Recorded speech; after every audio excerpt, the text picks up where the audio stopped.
സുപ്പാണ്ടിയും സമ്മാനവും. ഒരിക്കൽ സുപ്പാണ്ടിയും യജമാനനും ഒരു വിവാഹത്തിൽ പങ്കെടുക്കാൻ പോയി.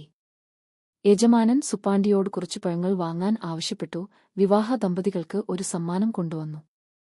വിവാഹത്തിനായി കാറിൽ കയറുമ്പോൾ സുപ്പാണ്ടി യജമാനനോട് സമ്മാനത്തെക്കുറിച്ച് ചോദിച്ചു. ഇതൊരു സമ്മാനമാണ് സുപ്പാണ്ടി. അവർ ഒരു പുതിയ തുടക്കം കുറിക്കുമ്പോൾ ഞങ്ങൾ അവർക്ക് സമ്മാനമായി നൽകുന്നു. അത് ഒരുതരം സ്നേഹത്തിന്റെ അടയാളമാണ്. യജമാനൻ സുപ്പാണ്ടിയോട് പറഞ്ഞു. ഇപ്പോൾ സുപ്പാണ്ടിക്ക് മനസ്സിലായി. അവർ വിവാഹത്തിനു പോയി. കുറച്ച് ദിവസങ്ങൾക്ക് ശേഷം ഒരു ദിവസം യജമാനൻ സുപ്പാണ്ടിയെ ഫോണിൽ വിളിച്ച്, എനിക്ക് അസുഖമാണ്.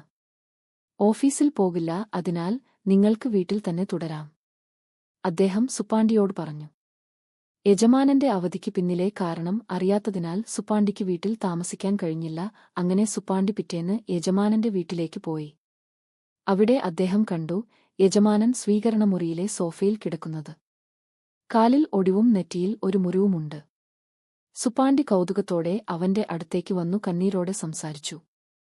അവന്റെ യജമാനൻ അവന്റെ സാന്നിധ്യത്തിൽ സന്തോഷിച്ചു. ബാത്റൂമിൽ വീണ സംഭവത്തെക്കുറിച്ച് കരഞ്ഞു.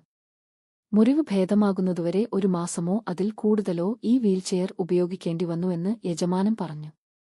ഇത് കേട്ട സുപ്പാണ്ടി തിടുക്കത്തിൽ പുറത്തേക്ക് ഓടി. യജമാനന് എന്താണ് സംഭവിച്ചതെന്ന് അറിയില്ലായിരുന്നു. അരമണിക്കൂറിനു ശേഷം ഹാപ്പി എന്ന ടാഗ് ചെയ്ത സമ്മാനവുമായി സുപ്പാണ്ടി വീട്ടിലേക്ക് വന്നു. ഇത് കണ്ടപ്പോൾ യജമാനൻ ദേഷ്യപ്പെടുകയും തന്റെ സ്ഥാനത്ത് നിന്ന് എഴുന്നേൽക്കാൻ ശ്രമിക്കുകയും ചെയ്തു. ചുവന്ന കവിളുകളുമായി അവൻ എഴുന്നേറ്റപ്പോൾ വഴുതി വീണു വീണ്ടും തറയിൽ വീണു. ഇത് കൂടുതൽ മുറിവുകൾക്ക് കാരണമായി.